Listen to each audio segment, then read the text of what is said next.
శశికళ కాసేపట్లో జయలలిత సమాధి వద్దకు రానున్నారు. జయకు నివాళులు అర్పించిన తర్వాత శశికళ బెంగళూరు బయలుదేరుతారని తెలుస్తోంది. ఇక జయ అక్రమాస్తుల కేసులో శశికళను కోర్టు దోషిగా తేల్చడంతో లొంగిపోవడానికి గడువు ఇవ్వడానికి సుప్రీంకోర్టు నిరాకరించింది. అయితే దీంతో జయకు అంజలి ఘటించి బెంగళూరు హైకోర్టులోని ట్రయల్ కోర్టు న్యాయమూర్తి ఎదుట హాజరు కానున్నారు శశికళ. ఇక దీనికి సంబంధించి తాజా అప్డేట్స్ మా ప్రతినిధి దినకర్ లైవ్ లో అందిస్తారు. దినకర్, శశికళ కాసేపట్లో జయ సమాధి వద్దకు వస్తారని తెలుస్తోంది. దీనికి సంబంధించిన మీ దగ్గర ఉన్న డీటెయిల్స్ ఏంటి?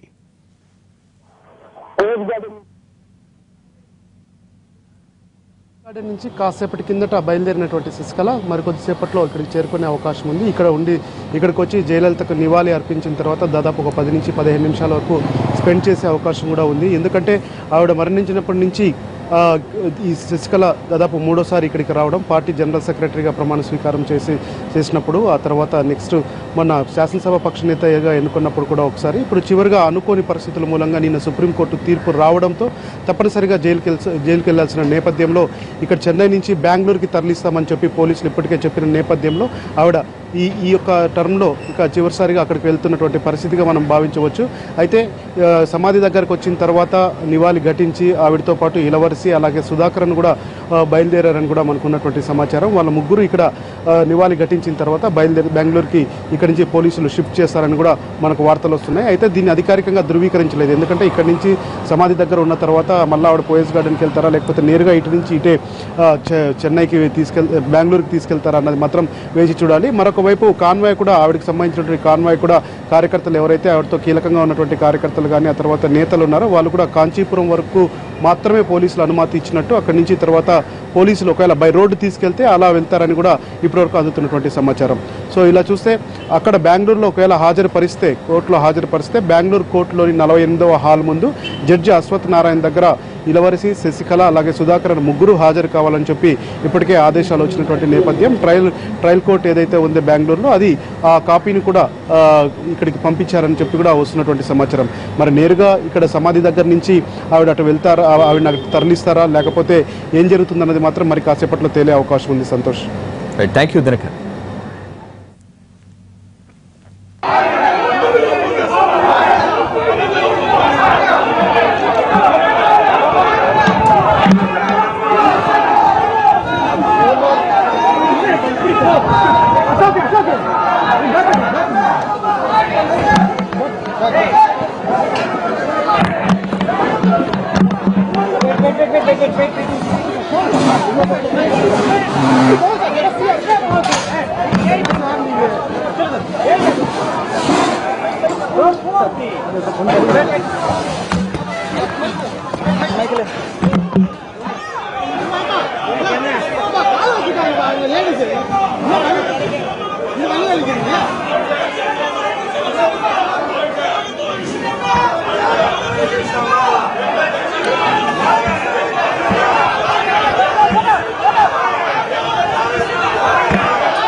జైల్లో లొంగిపోవడానికి బెంగళూరుకు వెళ్తున్న శశికళ మార్గం మధ్యలో జయలలిత సమాధి వద్ద నివాళి అర్పించారు. ఎమ్మెల్యేలతో సహా జయ సమాధి వద్దకు చేరుకున్న శశికళ 3 సార్లు శపథం చేశారు.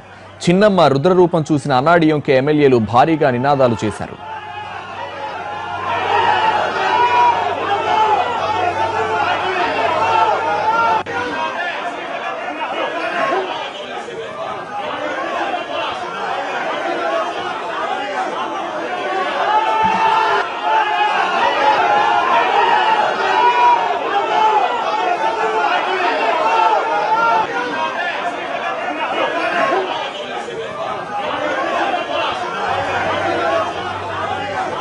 కోర్టులో లొంగిపోయేందుకు బెంగళూరుకు బయలుదేరే ముందు జయలలిత సమాధి వద్ద నివాళులర్పించారు శశికళ. ఈ సందర్భంగా జయ సమాధిపై శశికళ శపథం చేశారు. దీనిపై మరిన్ని వివరాలు మా ప్రతినిధి దినకర్ అడిగి తెలుసుకుందాం. దినకర్, శశికళ శపథానికి సంబంధించి మీ దగ్గర ఉన్న డీటెయిల్స్ ఏంటి? ఆ సమయంలో ఎలాంటి పరిస్థితులు నెలకొన్నాయి?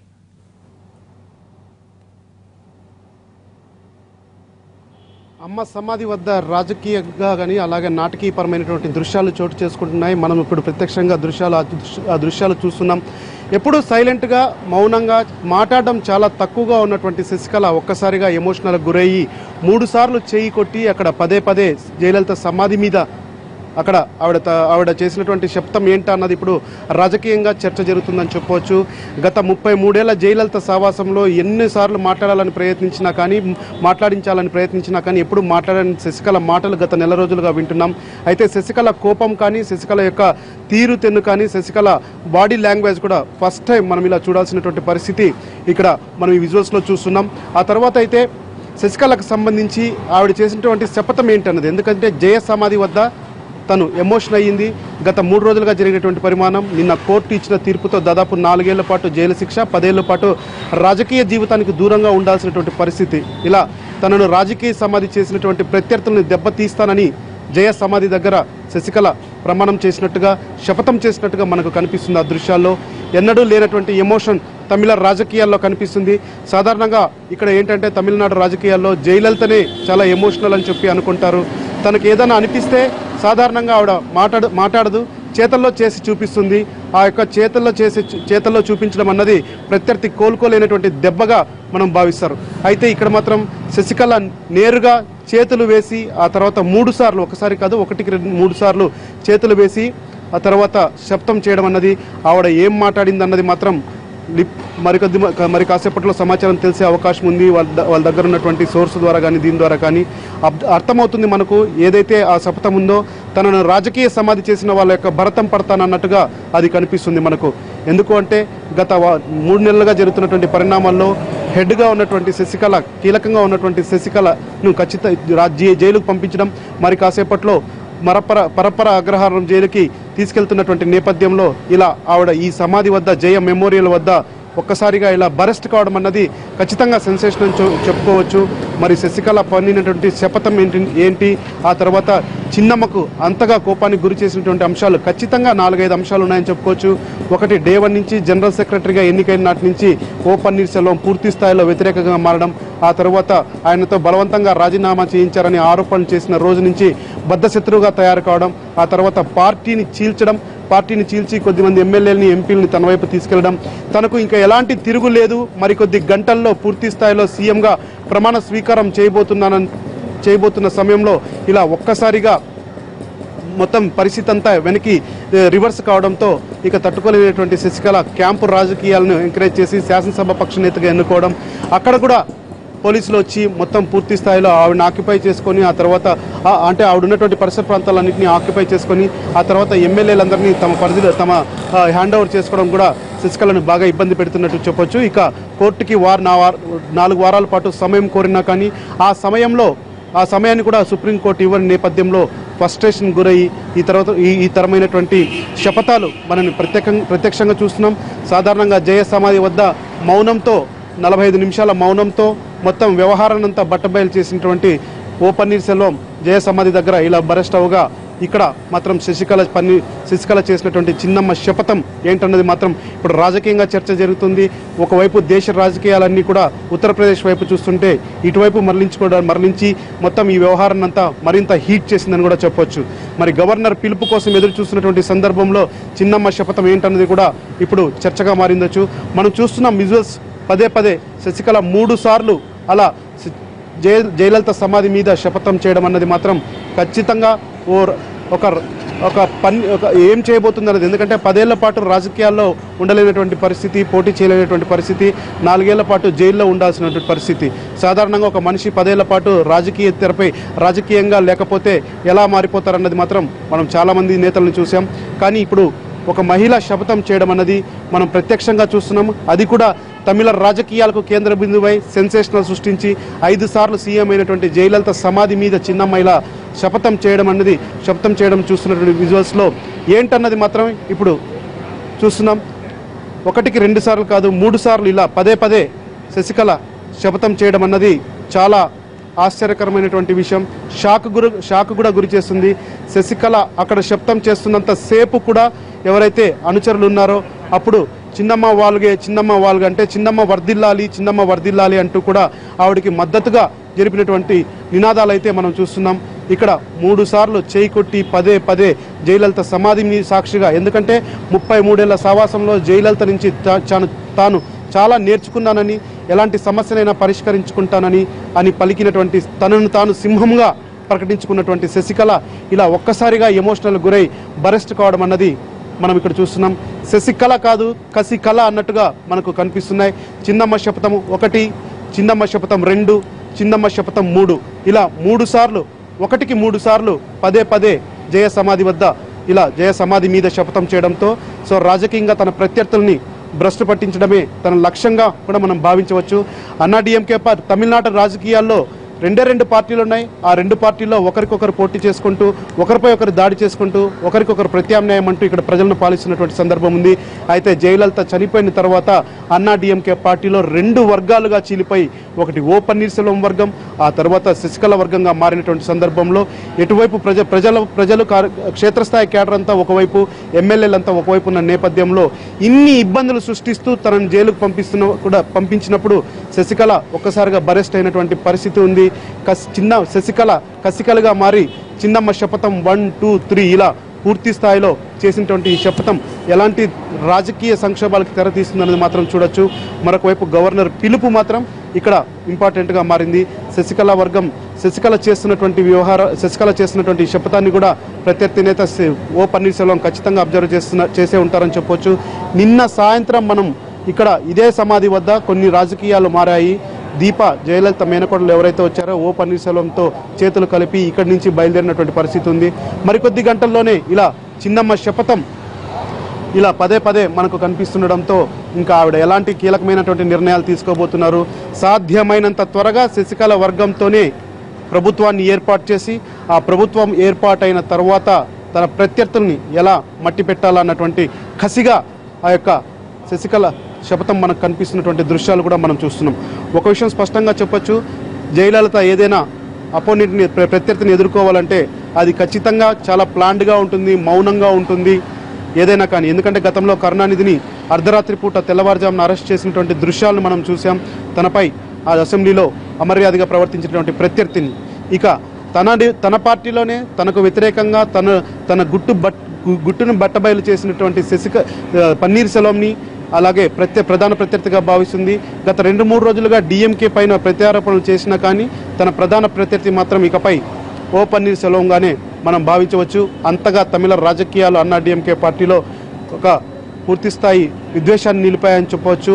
ఇప్పుడు పూర్తిగా ఒక తుది దశకు వస్తుందని అనుకుంటున్న నేపథ్యంలో శశికళ ఈ రకమైనటువంటి శపథం చేయడం అన్నది మాత్రం మరింత చర్చకు దారి తీస్తుంది. ఇక్కడ చూస్తున్నాం శశికళ కాస్త కసికళగా మారిపోయి చిన్నమ్మ శపథం 1, చిన్నమ్మ శపథం 2, చిన్నమ్మ శపథం 3 ఇలా 3 సార్లు పదే అక్కడ జయ సమాధి వద్ద తనను రాజకీయ సమాధి చేస్తున్నటువంటి వాళ్ళ పట్ల కసిగా చేసినటువంటి శపథం దృశ్యాలని మనం చూడొచ్చు. శశికళ చేస్తున్నంతసేపు కూడా ఆవిడతో ఉన్నటువంటి క్యాడర్ కానీ ఎమ్మెల్యేలు కానీ కొద్దిమంది చూస్తున్నాం. ఎవరైతే వీళ్ళు ఉన్నారో వీళ్ళంతా కూడా శశికళతో నమ్ముకున్నటువంటి ఎమ్మెల్యేలు. ఈ ఎమ్మెల్యేలంతా కూడా మహిళా ఎమ్మెల్యేలు ఉన్నారు. ఆ తర్వాత కొద్దిమంది క్యాడర్ ఉన్నారు. తాజాగా డిప్యూటీ జనరల్ సెక్రటరీగా అపాయింట్ చేసినటువంటి టీటీవీ దినకరన్ ఎవరైతే ఉన్నారో ఆ టీటీవీ దినకరన్ కూడా ఈ దృశ్యాల్లో కనిపిస్తున్నటువంటి పరిస్థితి మనకుంది. సో ఇలా కసికళ శపథం ఎలా ఉండబోతుంది, ఎవరిపైన తనను ట్రిగ్గర్ ఆన్ చేయబోతుంది అనేది మాత్రం ఆసక్తిగా మారింది.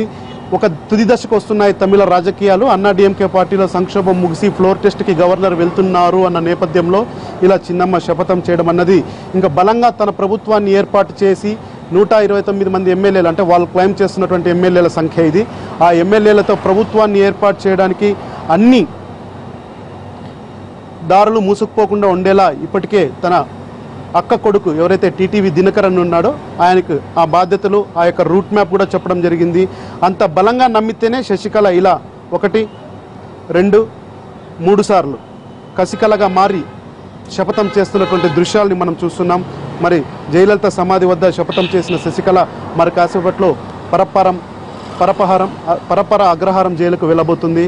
అక్కడ జైలుకు వెళ్ళడానికి ముందు బెంగళూరు కోర్టులో హాజరై అక్కడ నుంచి బెంగళూరు కోర్టులో 48వ హాల్లో ఉన్నటువంటి జడ్జ్ అశ్వత్ నారాయణన్ ఆయన దగ్గర వీళ్ళ ముగ్గురు హాజరు కావాల్సి ఉంటుంది.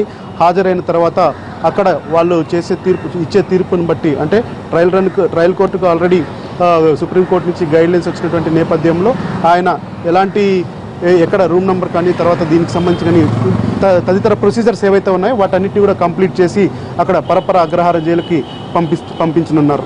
అయితే మనం దృశ్యాల్లో చూస్తున్నాం శశికళ చిన్నమ్మ సాధారణంగా మాట్లాడదు. గత 33 సంవత్సరాలుగా ఆవిడతో దగ్గరున్న వాళ్ళకు మాత్రమే ఆవిడ గొంతు ఎలా ఉంటుందని కూడా తెలుసు.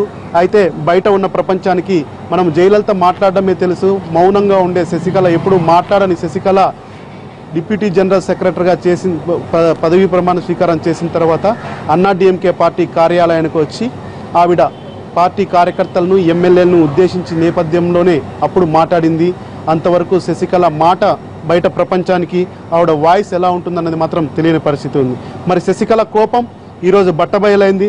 జయ సమాధి సాక్షిగా మొత్తం గత 3 రోజులుగా జరుగుతున్నటువంటి పరిణామాలు ఏవైతే ఉన్నాయో, తనను రాజకీయ సమాధి చేయడానికి జరుగుతున్నటువంటి ఈ ప్రయత్నాలన్నిటినీ కసిగా మనసులో పెట్టుకున్నటువంటి శశికళ 1, 2, 3 సార్లు ఇలా జయ సమాధి పైన చేత్తో పదే శపథం చేస్తున్నటువంటి దృశ్యాలు ఏవైతే ఉన్నాయో తమిళ రాజకీయాల్లో మరి ఎలాంటి మార్పును తీసుకురాబోతున్నాయన్నది మాత్రం వేచి చూడాలి.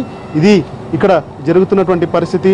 మరి కాసేపట్లో ఆవిడని బై రోడ్డు మీద అంటే ఇప్పటికే తరలిస్తున్నటువంటి సందర్భం కొనసాగుతుంది.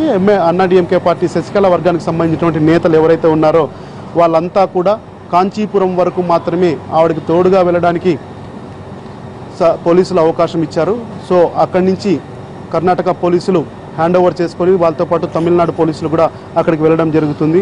అక్కడి నుంచి బెంగళూరుకు చేరుకోవడానికి అంటే ఇప్పుడు దాదాపు 12:30 గంటల సమయం పడుతుంది. ఇక్కడి నుంచి ఎలాంటి ట్రాఫిక్ ఇబ్బందులు లేకుండా వెళితే 6 గంటల సమయంలో బెంగళూరుకి అంటే 6 గంటల జర్నీతో పాటు సాయంకాలం చేరుకునే అవకాశం ఉన్న నేపథ్యంలో అక్కడ ప్రత్యేకంగా బెంగళూరు కోర్టులోని 48వ హాలు జడ్జ్ అశ్వత్ నారాయణ ఎదుట హాజరుపరుస్తారని కూడా మనకు అందుతున్నటువంటి సమాచారం. శశికళతో పాటు ఇలవరసి అలాగే సుధాకరన్ ఎవరైతే జయకు దత్తపుత్రుడిగా ఈవిడ ప్రమోట్ చేసి ఆయన పెళ్లికి కోట్ల రూపాయలు ఖర్చు చేసి అక్రమాస్తుల కేసుకు కారణమైనటువంటి మొదటి ఫంక్షన్ అది. అక్కడి నుంచి కూడా శశికళ రాజకీయంగా టార్గెట్ అయింది. జయలలిత కూడా శత్రువులకు చిక్కడానికి కానీ అనేక కేసుల్లో దోషిగా జైలుకి వెళ్ళి ఆ తర్వాత 2-3 సార్లు సీఎం పదవి పోగొట్టడానికి కూడా కారణమైనటువంటి సుధాకరన్ పెళ్ళే మొత్తం తమిళ రాజకీయాలని జయలలిత రాజకీయ భవిష్యత్తును కూడా అప్పట్లో బాగా ఇబ్బంది పెట్టిందని కూడా మనం భావించవచ్చు. జయలలిత మరణం తర్వాత శశికళ కీలకమైనటువంటి అన్నాడీఎంకే పార్టీ జనరల్ సెక్రటరీగా నియమించబడడం, ఆ తర్వాత ఓ పన్నీర్ సెల్వంని రాజీనామా చేయమని చెప్పడం, అంటే ఆయన మాత్రం చెప్తున్నారు తనను బలవంతంగా ఒత్తిళ్లకు గురి చేసి రాజీనామా చేయమని చెప్పారని. అయితే వాటిని ఖండిస్తూ శశికళ ఇలాంటి పన్నీర్ సెల్వంని 100 మందిని చూశాను 1000 మందిని చూశానని చెప్పి ఆరోపించడం, ఆ తర్వాత శాసనసభ పక్ష నేతగా ఎన్నుకోవడం, నిన్న సుప్రీంకోర్టు తీర్పుతో ఆ పదవి నుంచి దిగిపోయి ఎడప్పాడి పళనిస్వామికి శాసనసభ పక్ష నేతగా ఎన్నుకునే అవకాశం అపాయింట్ చేసి తర్వాత నిన్న రాత్రి 12 గంటల ప్రాంతంలో పోయస్ గార్డెన్ చేరుకుంది. ఈరోజు ఉదయం కూడా శశికళ కీలకమైనటువంటి నేతలతో కూడా సమావేశమైంది. మరి కాసేపట్లో జయలలిత సమాధి దగ్గరికి వెళ్తారనగా తన అక్క కొడుకు టీటీవీ దినకరన్ను డిప్యూటీ జనరల్ సెక్రటరీ అన్నాడీఎంకే పార్టీకి అపాయింట్ చేసి ఆ తర్వాత పోయస్ గార్డెన్ నుంచి జయ సమాధి దగ్గరికి వెళ్ళింది.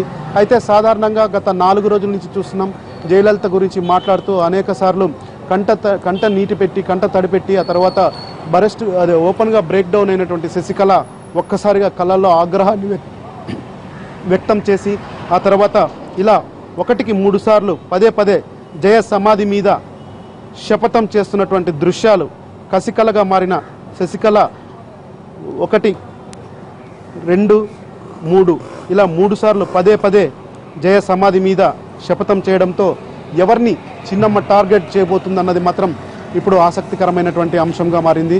అయితే తనకు ఇప్పుడు డిఎంకే ప్రధాన ప్రత్యర్థి కన్నా తన పార్టీని 2గా చీల్చి అంటే శశికళ జయలలిత చనిపోయిన తర్వాత జనరల్ సెక్రటరీగా ఎన్నికైన తర్వాత తనది పార్టీ అని ప్రకటించుకుంటున్న నేపథ్యంలో తనను రాజకీయ సమాధి కావడానికి కారణమైనటువంటి ఓ పన్నీర్ సెల్వం యొక్క భవిష్యత్తును కానీ ఆ తర్వాత ఆయన్నే టార్గెట్ చేయడానికి అన్నట్టుగా కనిపిస్తున్నటువంటి ఈ దృశ్యాలు ప్రధాన కారణం కూడా మనం భావించవచ్చు. ఇది గత 9 నెలలుగా సెప్టెంబర్ నుంచి జయలలిత ఆసుపత్రిలో జాయిన్ అయినప్పటి నుంచి కూడా ఏవైతే తమిళనాడులో రాజకీయ పరిణామాలు జరుగుతున్నాయో ఆ పరిణామాలకి అక్కడి నుంచి ఆసుపత్రి నుంచి ప్రారంభమై ఇప్పుడు శశికళ జైలుకు వెళ్తున్నటువంటి దృశ్యాలన్నింటినీ మనం ఎన్టీవీ ట్రాక్ చేస్తూనే ఉంది. అయితే ఈ యొక్క విజువల్స్ మాత్రం తమిళ రాజకీయాల్లో చిరస్థాయిలో నిలబడిపోతాయని చెప్పుకోవచ్చు. ఎందుకంటే ఎంజీఆర్ ఇప్పటి వరకు తమిళ రాజకీయాల్లో ఎంజీఆర్ చనిపోయినప్పుడు జయలలితను ఆ యొక్క వ్యాన్ నుంచి తోసేయడం ఒక ప్రధానమైనటువంటి అంశము. ఆ తర్వాత అసెంబ్లీలో జయలలిత పైన డిఎంకే వర్గం దాడి చేసి ఆవిడ చీర లాగినటువంటి పరిస్థితిని అదొక 2వ అంశంగా భావించవచ్చు. ఆ తర్వాత అంటే దాదాపు 28 సంవత్సరాల తర్వాత ఈరోజు ముఖ్యంగా ఈ యొక్క విజువల్స్ ఏవైతే మనం చూస్తున్నామో జయ సమాధి మీద చిన్నమ్మ 1కి 3 సార్లు చెయ్యి కొట్టి శపథం చేసింది.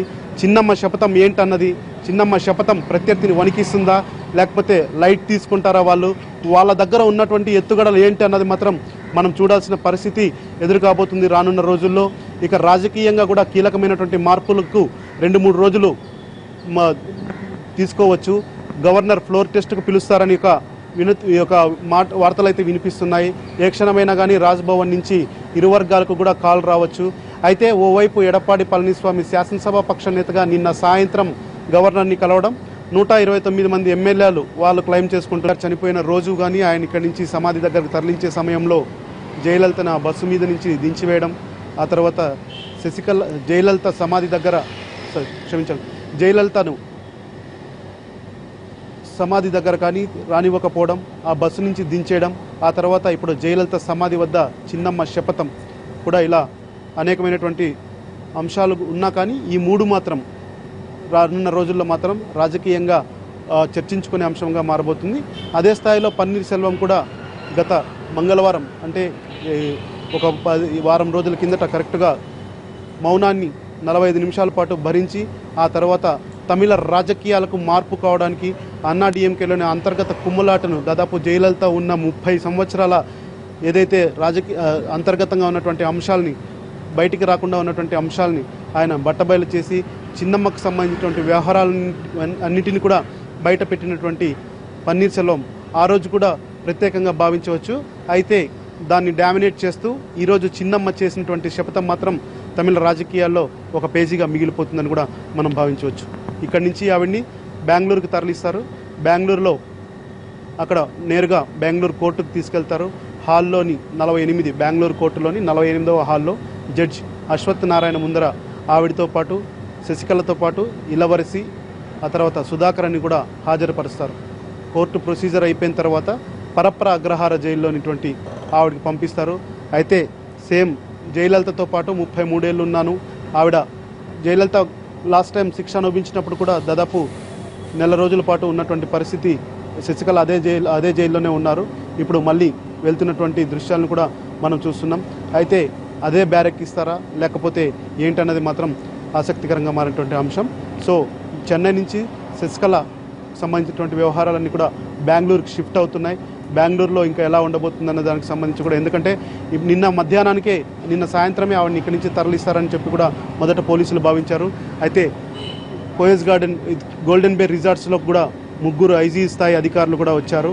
ఐజీ వరదరాజన్ కూడా ఆవిడకి ముందుగానే చెప్పడం జరిగింది, కోర్టు నుంచి మాకు ఆదేశాలు ఉన్న నేపథ్యంలో మీరు త్వరగా ఇక్కడి నుంచి కదలాలంటే మేము సుప్రీంకోర్టులో ఒక పిటిషన్ దాఖలు చేస్తున్నాం, అనారోగ్య కారణాల రీత్యా నేను రాలేకపోతున్నాను అని కోర్టులో వేసిన నేపథ్యంలో వెయిట్ చేయాలని కూడా అడిగారు. కానీ ఈరోజు సుప్రీంకోర్టు వాటన్నిటికీ తెరదించుతూ తప్పనిసరిగా ఇమ్మీడియట్గా హాజరు కావాలని చెప్పడంతో ఈ నాటకీయ పరిణామాలు చోటు చేసుకుంటున్నాయి. ఇలా 1, 2, 3 సార్లు శపథం చేసినటువంటి చిన్నమ్మ శపథం ఎప్పుడు నెరవేరుతుందన్నదే ఇప్పుడు రానున్న రోజుల్లో అందరూ మాట్లాడుకునే అంశంగా మనం భావించవచ్చు. ఇది ఇక్కడ జయలలిత సమాధి వద్ద ఈరోజు చోటు చేసుకున్నటువంటి హైడ్రామా.